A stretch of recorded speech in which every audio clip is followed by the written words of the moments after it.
할렐루야. 오늘도 우리에게 귀한 생명 주시고 또 복된 하루의 시작을 허락하신 살아계신 주님께 귀한 영광과 감사 올려드립니다. 금요일 아침입니다. 계속되는 아침 말씀 묵상 이어가도록 하겠습니다. 오늘 본문은 예레미야서 11장 18절에서 12장 1절부터 6절까지 11장 18절부터 20절까지 그리고 12장으로 넘어가서 1절부터 6절까지 이렇게 11장 마지막 단락과 12장 처음 부분을 함께 살펴보도록 하겠습니다. 이렇게 함께 살펴보는 이유는 예레미야서를 보면은 예레미야의 탄식과 기도에 대한 부분들이 많이 나옵니다. 오늘 단락을 포함해서 오늘 본문을 포함해서 6차례에 걸쳐서 계속해서 되풀이되는 이른바 고백록이라고 부르는 그러한 예레미야의 탄식과 기도가 6번 정도 나오는데 오늘 본문은 그 첫 번째에 해당하는 것입니다. 그것이 11장 18절부터 12장 6절까지 이어지는 내용이기 때문에 저희가 함께 묶어서 그렇게 보도록 하겠습니다.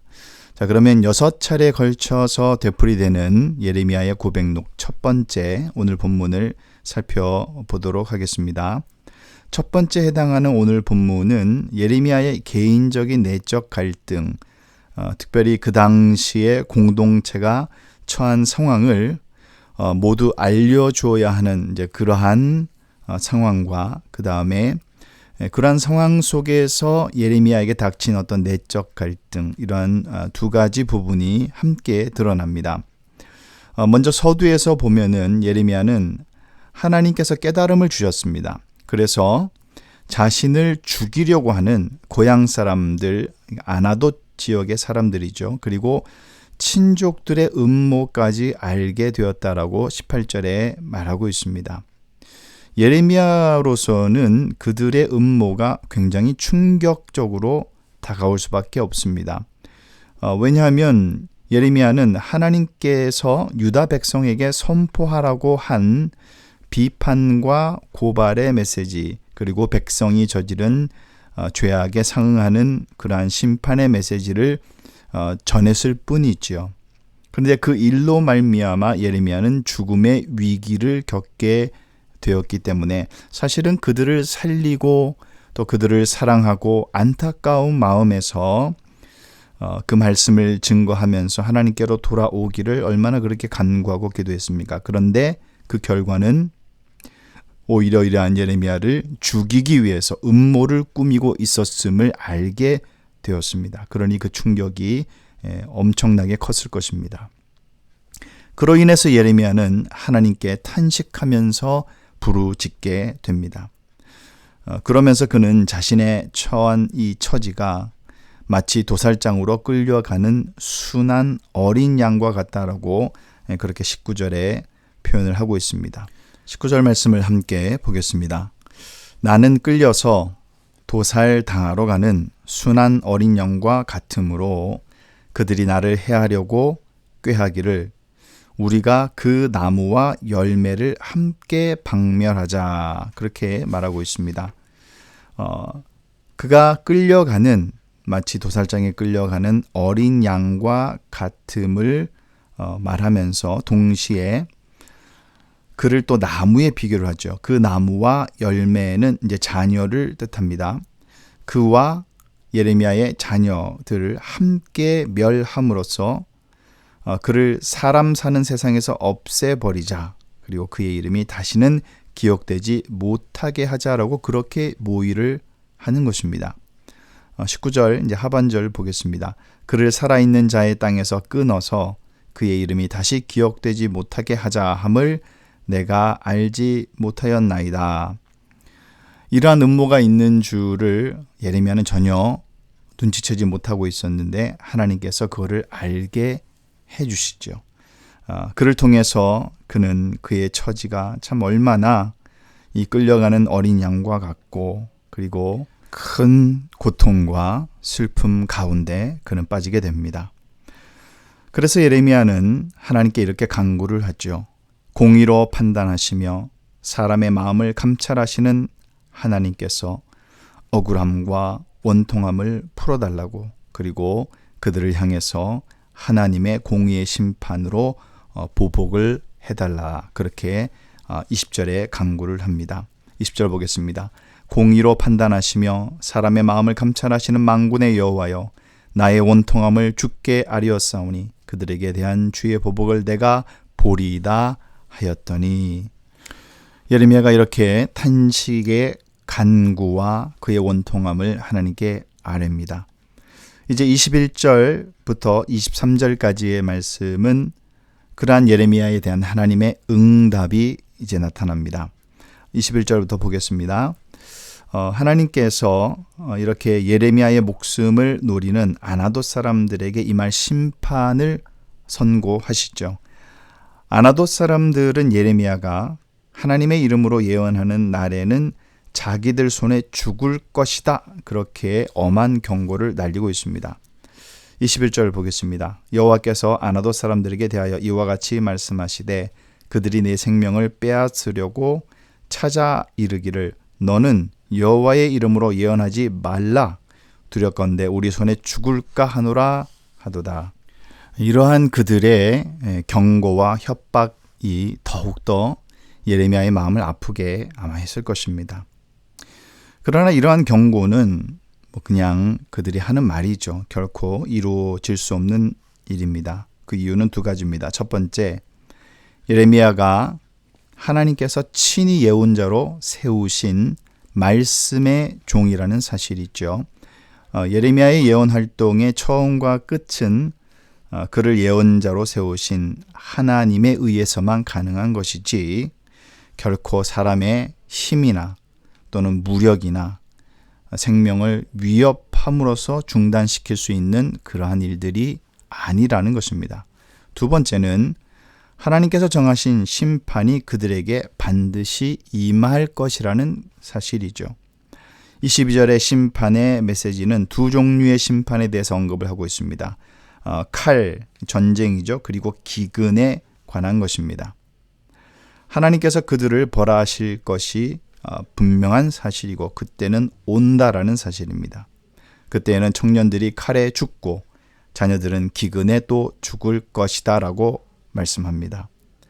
또 여호와께서 작정하신 전쟁과 기근의 대재앙을 통해서 마침내 그들 중에는 살아남을 자가 한 명도 없을 것이다 라는 엄한 말씀, 그리고 응답을 예레미야에게 하십니다. 22절, 23절 그렇게 잘 기록하고 있습니다. 만군의 여호와께서 이와 같이 말씀하시리니 보라, 내가 그들을 벌하리니 청년들은 칼에 죽고 자녀들은 기근에 죽고 남은 자가 없으리라. 내가 아나돗 사람들에게 재앙을 내리리니 곧 그들을 벌할 해애니라. 그렇게 분명하게 하나님의 선포가 주어집니다. 이제 12장으로 넘어가서 1절부터 한번 살펴보도록 하겠습니다. 계속해서 이어지는 그러한 내용입니다. 여기에서도 예레미야의 원망과 기도가 그렇게 동시에 나타나게 됩니다. 이 본문의 서두에서 예레미야는 법정 용어를 빌려서 하나님과 자신 사이의 법정 공방에 대해서 이제 진술을 하는데, 하나님과 변론할 때마다 그가 의로우신 분임을 인정하지 않을 수 없다라고 하나님의 공의에 대해서 그렇게 고백을 하죠. 12장 1절 한번 보겠습니다. 여호와여, 내가 주와 변론할 때에는 주께서 의로우시니이다. 그러나 내가 주께 질문하옵나니 악한 자의 길이 형통하며 반역한 자가 다 평안함은 무슨 까닭이니까. 예레미야가 하나님과 어떤 변론의 형식을 통해서 그의 궁금증, 그리고 하나님께 대한 기도 동시에 나타나는 이제 그러한 내용입니다. 이 부분은 사실 우리들도 많은 궁금증을 가지고 있습니다. 하나님은 분명히 의로우신 분이고 공의를 행하시는 분임을 우리는 알고 있습니다. 예레미야도 그것을 인정을 합니다. 그런데 문제는 뭐냐 하면은 오늘 본문에서 나타났듯이 악한 자들의 길이 형통하며 반역하는 자들이 평안을 누리는 이유가 도대체 무엇인지를 모르겠다라고 하나님께 질문을 합니다. 우리도 이러한 부분에 대해서 굉장한 의문점을 가지고 있을 때가 많이 있죠. 왜 악한 자들이 더 형통할 것 같고 그리고 더 평안한 삶을 사는 것 같은 이제 그러한 의문을 가지고 하나님은 살아계신 분이신지 또 하나님의 공의가 이 땅에 이루어지는 것인지에 대한 의문을 우리가 가질 때가 있습니다. 예레미야는 계속해서 의문을 가지면서 또 이렇게 질문을 합니다. 2절 말씀에 보면은 반역을 일삼는 그러한 악인들을 나무에 비교하죠. 그리고 하나님께서 그들을 심으신 결과 뿌리가 내리고 장성하여서 열매가 맺었다라고 이제 그렇게 말을 합니다. 악인들은 단지 입으로만 주님과 가까울 뿐이죠. 마음은 멀리 떨어져 있는 그러한 사람들이었습니다. 그런데도 그들은 일상생활에서 전혀 벌을 받지 않고 도리어 하나님께서 도와주시는 것 같은, 그래서 그들이 형통하고 성공하고 누리고 사는 것처럼 그렇게 보인다라는 것입니다. 너무나 억울한 상황이죠. 원통합니다. 이것을 예레미야가 견디지 못하는 것입니다. 그래서 자신을 괴롭히고 압제하는 자들을 도살할 양처럼 이끌어 내시고 그리고 그들을 따로 구별하셔서 죽일 날을 정해 달라라고 그렇게 좀 어떻게 보면은 강력한 그러한 기도를 이제 간구하고 있습니다. 그것이 이제 3절의 말씀이 있죠. 그러면서 좀 시선을 달리해서 유다 백성에게 임할 그러한 생태학적 기근의 재앙, 곧 유다 땅이 슬퍼하고 들녘의 모든 풀이 말라 죽고 또 짐승과 새들도 멸망당하는 현실에 대해 언급하는 것을 또 그가 잊지 않고 있습니다. 비록 이 모든 재앙이 자기들의 나중 일들을 하나님께서 알지 못하실 것이라고 생각한 그러한 유다 백성의 무지와 오만과 편견과 그리고 그로 인해 생긴 모든 죄악 때문에 초래된 것이지만 그럼에도 하나님께서 그들에게 이렇게 가혹한 벌을 내리시는 것에 대한 예레미야의 당혹감이 있는 것은 또 분명합니다. 그것이 4절에 잘 나타나 있죠. 보겠습니다. 언제까지 이 땅이 슬퍼하며 온 지방의 채소가 마르리이까? 짐승과 새들도 멸절하게 되었사오니 이는 이 땅 주민이 악하여 스스로 말하기를 그가 우리의 나중일을 보지 못하리라 함이니이다. 예레미야의 심정은 참 복잡한 이제 그러한 가운데 있었을 것입니다.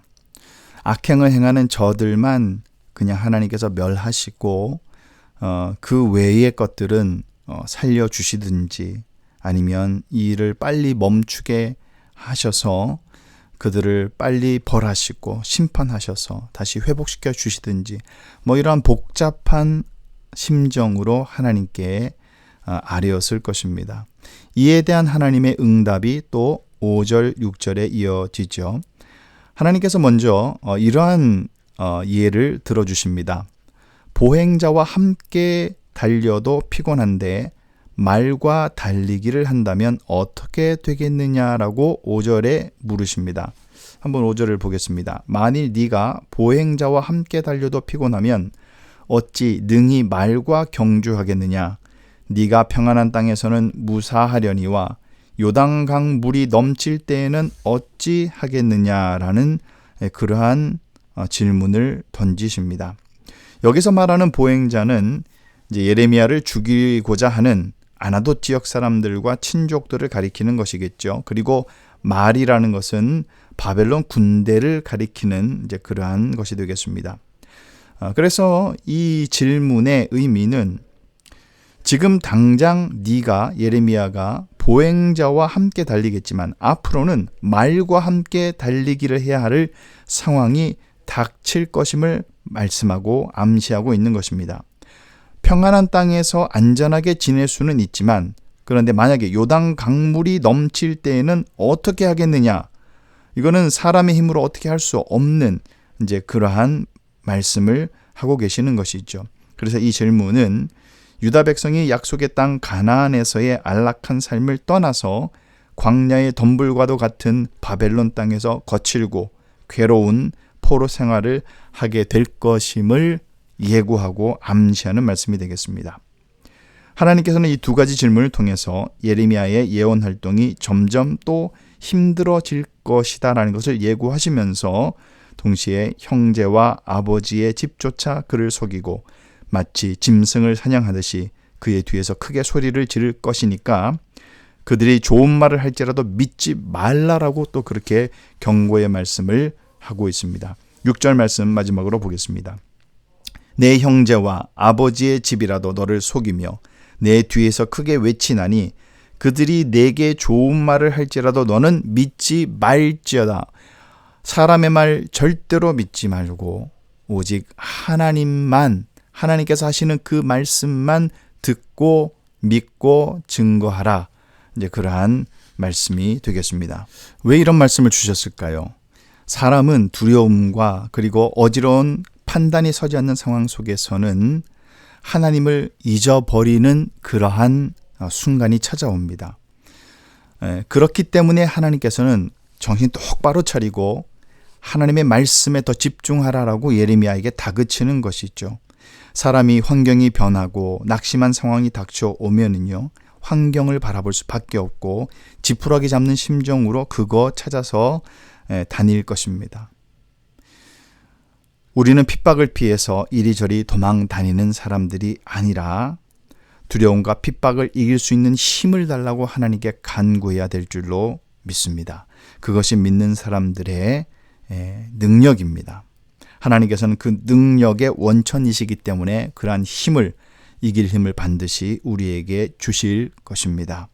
하나님께서 예레미야에게 그 말씀을 하고 있는 것이죠. 상황이 어지럽고 판단이 서지 않을 때 기준점이 무엇이 되어야 되겠습니까? 바로 하나님의 살아계신 말씀인 것입니다. 오늘 말씀을 정리하겠습니다. 예레미야는 남유다의 멸망을 예언하고 혹독한 핍박을 당했습니다. 사명을 감당하면서 두려움도 느끼고 좌절도 느꼈습니다. 하지만 그는 공의의 하나님을 바라보아야 했습니다. 두려움이 엄습할 때 우리가 바라보아야 할 대상은 환경이 아니라 바로 하나님인 줄 믿습니다. 우리는 하나님께 우리의 모든 염려를 맡기고 그분을 신뢰할 때 진정으로 오늘 나에게 다가와 있는 이 현재의 두려움을 극복할 수가 있는 것입니다. 언제나 하나님만 신뢰하는 그러한 저와 여러분 되시기를 예수님의 이름으로 축원합니다.